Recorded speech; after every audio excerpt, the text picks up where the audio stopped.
آپ نے تحریر فرمایا کہ ثواب دنیا کیا ہے اور ثواب آخرت کیا.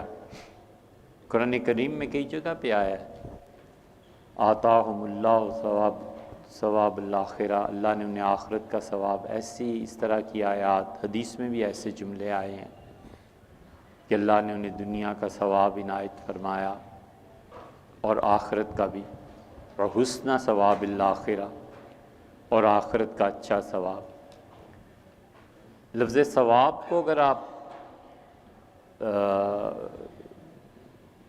سمجھ لیتے ہیں سارا مسئلہ حل ہو جاتا ہے. ثواب کا مطلب حسن سلوک، اچھی جزا دینا، اچھا بدلہ دینا،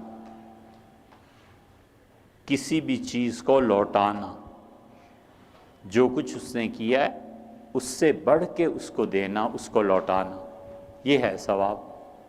اب حسن ثواب جو ثواب دنیا کیا ہے؟ برکتیں. آپ نے ایک نیکی کا کام کیا اور اس کا اجر تھوڑا سا تھا، اللہ نے اسے بڑھا دیا.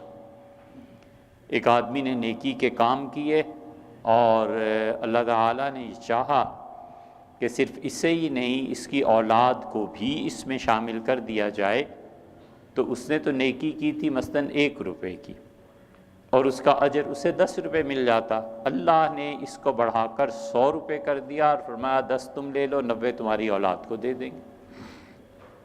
یہ حسن ثواب ہے دنیا کا، یہ دنیا کا ثواب ہے اور اس کی متعدد مثالیں موجود ہیں. مثلاً حضرت زبیر رضی اللہ عنہ پہ قرض بہت زیادہ ہو گیا تھا.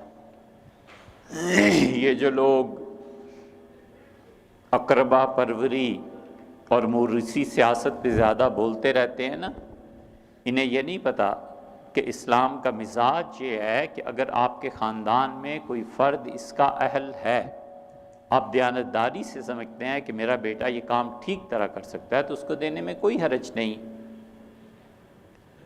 ڈاکٹر کا بیٹا آدھا ڈاکٹر تو ہوتے ہی ہے، وہ جب جا کے باپ بار بار گھر میں کہتے ہیں آج فلاں پیشنٹ آیا، اس طرح دیکھا، آج بچوں ایک پیشنٹ آیا اس کا یہ حال تھا، میں نے یہ دوائی دی، اس کے یہ نتائج نکلے.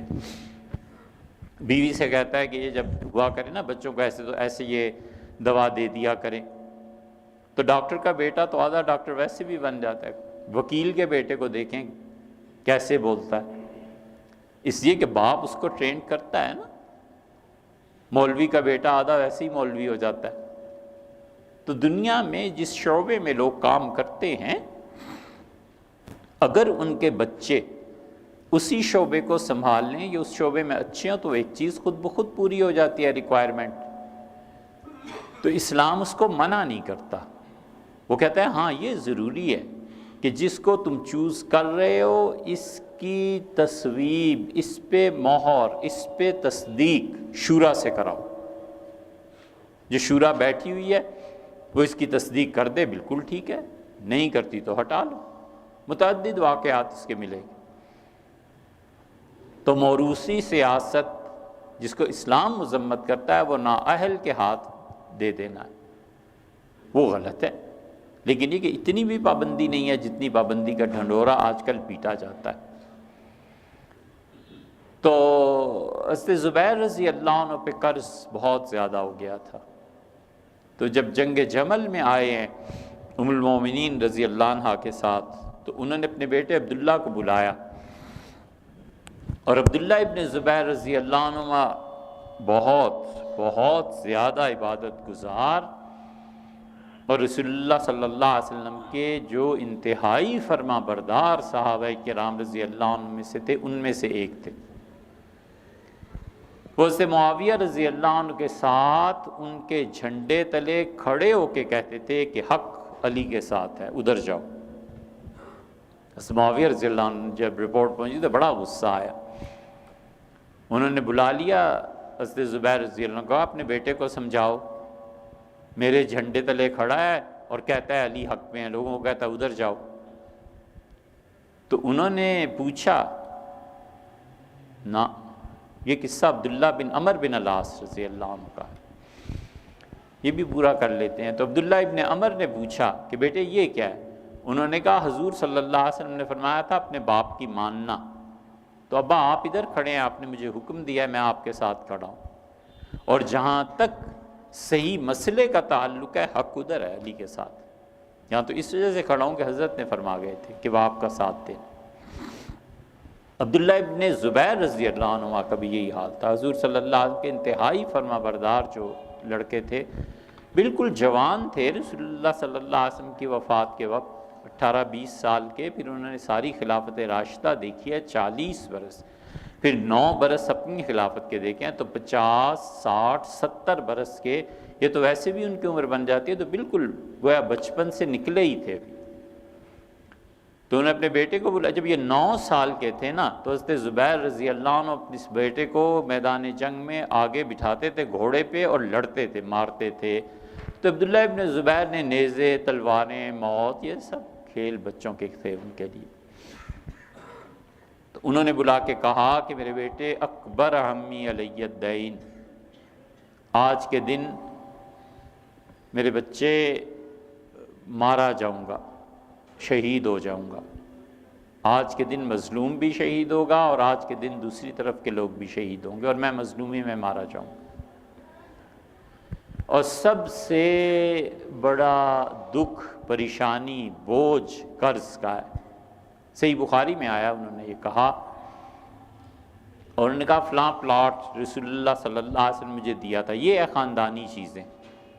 نبی کریم صلی اللہ علیہ وسلم کے ساتھ عبداللہ اور حضرت زبیر رضی اللہ عنہ کے بڑے گہرے رشتے تھے، تو فرمایا کہ مجھے فلاں پلاٹ دیا تھا، فلاں مکان دیا تھا رسول اللہ صلی اللہ علیہ وسلم نے، یہ ہوتا تھا، تو اس کو بیچ دینا، اس کو بیچ دینا، اتنے پیسے وہاں دے دینا، اور میرے بیٹے ممکن ہے یہ جائیداد تمہاری زیادہ نہ ہو سکے۔ تو چونکہ عربوں میں غلامی اور آقا کا مستقل تصور جمع ہوا تھا ذہنوں میں، تو انہوں نے کہا یہ پیسے پورے نہ ہوں تو پھر میرے مولا سے کہنا کہ میرا قرض ادا کر دے۔ تو عبداللہ کہتے ہیں، بخاری میں آیا ہے، عبداللہ نے کہا، میں نے کہا مم مولاک، آپ کے آقا کون ہیں؟ آپ تو آزاد عرب قریشی ہیں۔ انہوں نے کہا آنی اللہ، میری مراد اللہ سے، اس سے کہنا اپنے غلام کا قرض ادا کر دے۔ عبداللہ ابن زبیر رضی اللہ عنہ پر تقاضے شروع ہوئے قرض کے، تو انہوں نے یہ کرتے تھے، بٹھا دیتے تھے، پھر 2 نفل پڑھتے تھے، کہتے تھے آپ کا بندہ کہہ کے گیا تھا، آپ کا غلام، کہ آپ سے کہوں تو والد کا قرض ادا کر دیں۔ حضرت معاویہ رضی اللہ عنہ نے خط لکھا کہ وہ جو پلاٹ تھا تمہارے باپ کا حضور صلی اللہ علیہ وسلم نے دیا تھا، وہ کتنے میں بیچتے؟ انہوں نے لکھا اتنے میں بیچتا ہوں۔ انہوں نے لکھا نہیں، یہ قیمت تھوڑی ہے، اور تمہارے والد کا قرضہ بھی۔ حضرت معاویہ رضی اللہ عنہ نے بڑے احسانات کیے ہیں لوگوں پہ۔ حقیقت یہ ہے کہ وہ صحیح معنی میں دوستوں کے دوست تھے۔ انہوں نے کہا زبیر کا قرض ایسے نہیں ادا ہوگا، یہ لو، تم 4 کہتے ہو نا، 10 لاکھ مجھ سے لے لو، قرضہ دو اور اتنا ٹکڑا مجھے دے دو۔ یہ ہے ثواب دنیا۔ لمبی روایت ہے بس، لیکن ہمارا مقصد اس سے حل ہوتا ہے۔ ثواب دنیا یہ ہوتا ہے کہ اللہ تعالیٰ دیکھتا ہے کہ اس کے والدین نے میری بڑی فرما برداری کی، میرا بڑا اچھا بندہ تھا، اب اس کی اولاد پہ جب کڑا وقت آتا ہے تو خدا کہتا ہے فرشتوں سے کہ مدد کرو، اس کے باپ کے ایسے الفاظ نہیں ملتے مطلب، لیکن دوسرا کہنے کا مطلب یہ ہے کہ اس کے باپ کے بڑے احسانات ہیں ہم پہ، ہم کیسے اس کی اولاد کو چھوڑ دیں؟ اس کے نانا نانی کے بڑے احسانات، دادے کے بڑے احسان ہیں، اس کو کیسے اکیلا چھوڑا؟ اس پہ مہربانی کرو۔ اور حسن ثواب آخرت تو آپ جانتے ہی ہیں، ثواب آخرت مومن کا اصل طریقہ اور کام دنیا میں بندگی ہے، اور اس کی منزل اللہ کی خوشی اور جنت ہے، بس اتنی سی بات ہے۔ بندگی میں کھپے اور جنت کا حاصل حصول اس کی کوشش کرنا، یہ دوڑ ہے جو لگی ہوئی ہے، بس اس دوڑ میں جائے۔ دونوں کا فرق اور اہمیت یہ ہو گیا بھی۔ ثواب دنیا کافروں اور مشرکوں کو بھی ملتا ہے، کافر و مشرک کو بھی اللہ ثواب۔ اللہ کی ذات بڑی غیرت مند ہے، ذرہ برابر کسی کا احسان نہیں رکھتی۔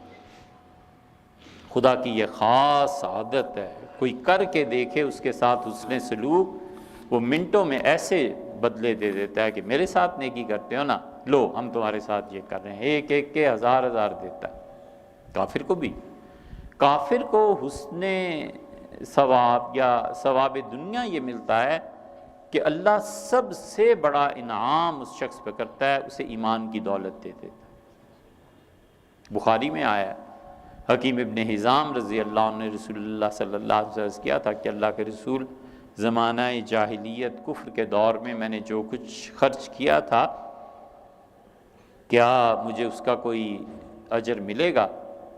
تو آپ نے فرمایا اسلمت علی ما اسلفت، وہ جو کفر کے زمانے میں نیکیاں کرتے رہے ہو نا، اسی کی وجہ سے تو اللہ نے اسلام دیا ہے۔ اس لیے وہ کافر جو ظالم ہوتا ہے وہ خدا کی نظر میں زیادہ خراب ہے بنسبت اس کافر کے جو ظالم نہیں ہوتا، ظلم نہیں ہوتا۔ ظلم اللہ کو نفرت ہے، شدید نفرت ہے خدا کو ظلم سے۔ مسلمان کرے تو برا، کافر کرے تو برا، تو اسے اللہ تعالیٰ یہ ثواب دیتا ہے۔ کافر کی اولاد کو ثواب دے دیتا ہے، کافروں کے گروہ کو ثواب دے دیتا ہے۔ ثواب دنیا ہے وہ سارا، اللہ تعالیٰ ان کے ساتھ مہربانی کرتا ہے، عنایات کرتا ہے، بارشیں برساتا ہے۔ وہ اپنے مذہب کے مطابق جو دعائیں کرتے ہیں ان دعاؤں کو خدا قبول فرماتا ہے کہ اس نے دنیا میں جتنی نیکی کافر کرے گا خدا اسے بھی بہتر سے بہتر اجر دے گا۔